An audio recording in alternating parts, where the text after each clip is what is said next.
আসসালামু আলাইকুম, সবাই কেমন আছেন? আলহামদুলিল্লাহ আমরা সবাই ভালো আছি। আজকে দুপুর থেকে ব্লগটা স্টার্ট করলাম। এখানে 4টা ডিম নিয়েছি, আজকে পুডিং বানাবো, ছেলে মেয়ের পছন্দের পুডিং। আর এখানে যে বাড়ির থেকে যে দুধ দিয়েছিল মা, ওই দুধটা দিয়ে বানাবো। দেখেন দুধটা ঘন করে জাল দিয়ে নিয়েছে, আর এত সুন্দর দুধ ছিল এই দুধটা, দেশের দুধ, অনেক ভালো ছিল দুধটা, অনেক ঘন ছিল। দুধটা আমি জাল দিয়ে নিয়েছি ঘন করে। আর এখানে 4টা ডিম দিয়েছি, ডিমটা ভালো করে এখন ফেটে নিব। আমি এখানে ডিমটা ভালো করে ফেটে নিয়েছি। এখন এই যে চিনি দিয়ে জালটা নিয়েছি দুধটা, এটা ডিমের সাথে মিক্সড করে নিব।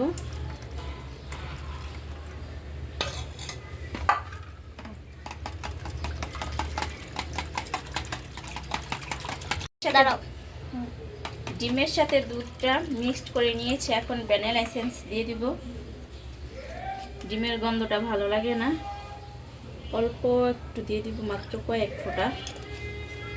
এখন ভালো করে এটা মিক্সড করে নিব ডিমের সাথে, দুধের সাথে।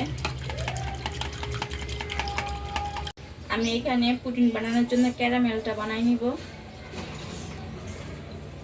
এখানে আমি অল্প একটু পানি দিয়েছি।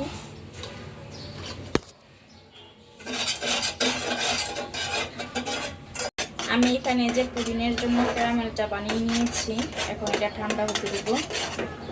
যেটা ফ্যানের বাতাসে নিয়ে রাখবো ঠান্ডা হওয়ার জন্য। ক্যারামেলটা ঠান্ডা হয়ে গেছে, এখন আমি যে দুধটা দিয়ে দিব। আমি এই বাটিতেই পুডিংটা বানাবো। একটু সেকে দিতে হবে, লামস থাকলে পুডিংটা সফট হবে না।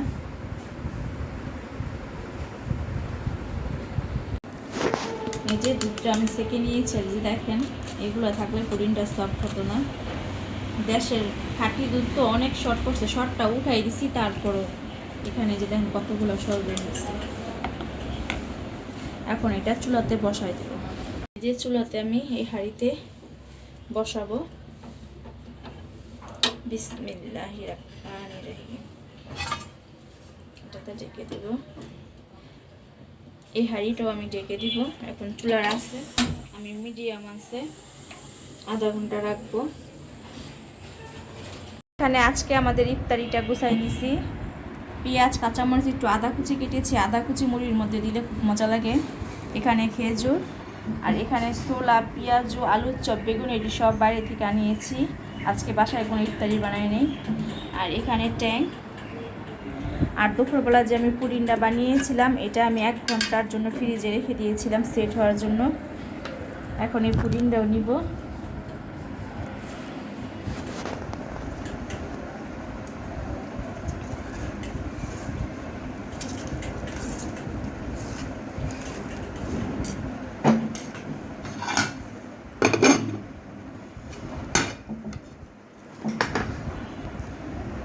বিসমিল্লাহ। এই যে আমার পুডিংটা।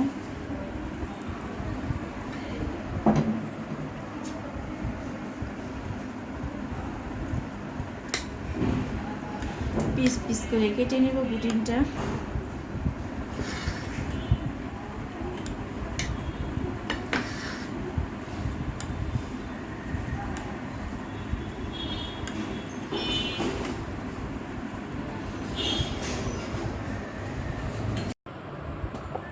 আজান পড়ে গেছে, পানি মুখে দিয়ে নিয়েছি। এখন এই যে মুড়িটা মাখায় নিব। এখানে পেঁয়াজ, কাঁচামরিচ, আদা কুচি, একটু লবণ দিব। আর এখানে কিছু উঠায় রাখছি, পরে খাওয়া যাবে একসাথে, এতগুলা মাখালে খাওয়া হবে না। এখানে খাঁটি সরিষার তেল, এটা দিয়ে দিব সবটু।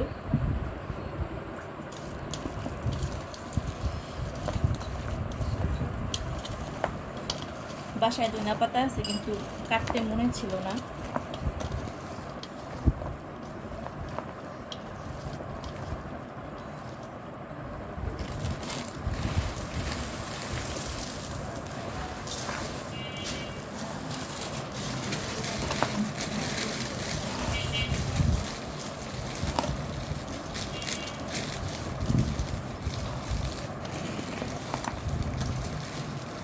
আমার মুড়িটা মাখানো কমপ্লিট, এখন সবাই ইফতারটা করে নেব।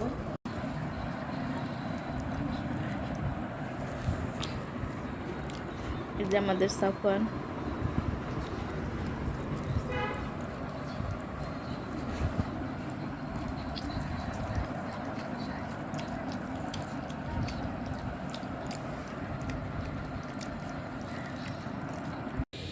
ইফতারি করে একটু রেস্ট নিয়ে এখন রাতে রান্না করার জন্য চলে আসছি রাত্রের জন্য। আজকে দুপুরে রান্না করি নেই, শরীরটা বেশি ভালো লাগে না, তাই আজকে আর দুপুরে কিছু করি নেই। এখানে টমেটো কেটে নিয়েছি, সাথে কাঁচামরিচ, টমেটোর চাটনি করব। এখানে পেঁয়াজ আর রসুনটা দিয়ে দিলাম।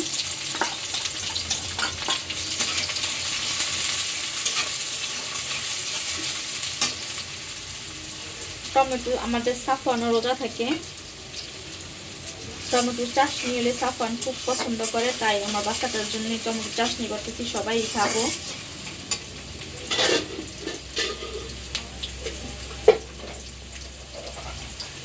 আর এখানে যে ইলিশ মাছটা আমি কেটে হলুদ মরিচ মাখিয়ে ফ্রিজে রেখে দিয়েছিলাম, এটা বের করে নিছি। ইলিশ মাছ ভাজবো আর টমেটোর চাটনি করব।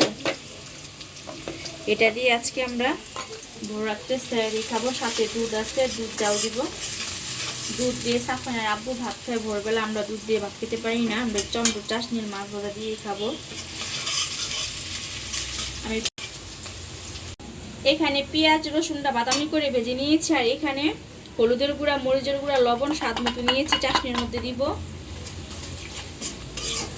এখন এই যে টমেটোটা দিয়ে দিব।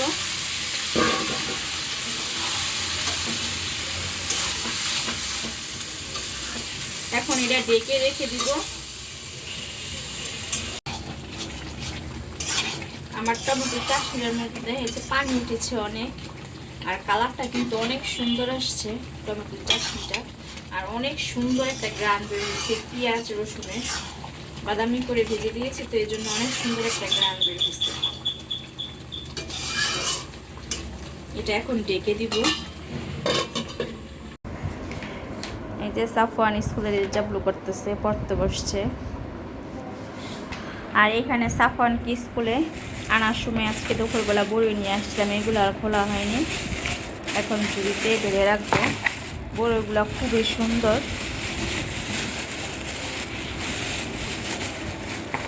যে অ্যাপেল বড়ি অনেক সুন্দর, কিন্তু বড়িটা অনেক মিষ্টি হবে নাকি বললো, এখনও খেয়ে দেখি নেই, এখন মরিচ দিয়ে খাবো। আমার টমেটোর চাটনিটা হয়ে গেছে, এখন চুলা বন্ধ করে দিব। আর পাশের চুলে আমি ভাতও বসিয়ে দিয়েছি রাত্রের জন্য। টমেটোর চাটনিটা একদম শুকাই নিয়েছি।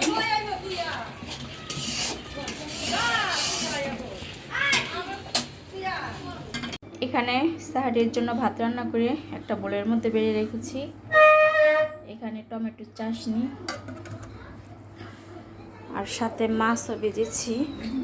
এখানে ইলিশ মাছটা ভেজে রাখলাম, সাথে পেঁয়াজ ও কাঁচামরিচ একসাথে, এভাবে আমার বাচ্চারা খুব পছন্দ করে মাছ ভাজা, এটা ভেজে রাখলাম।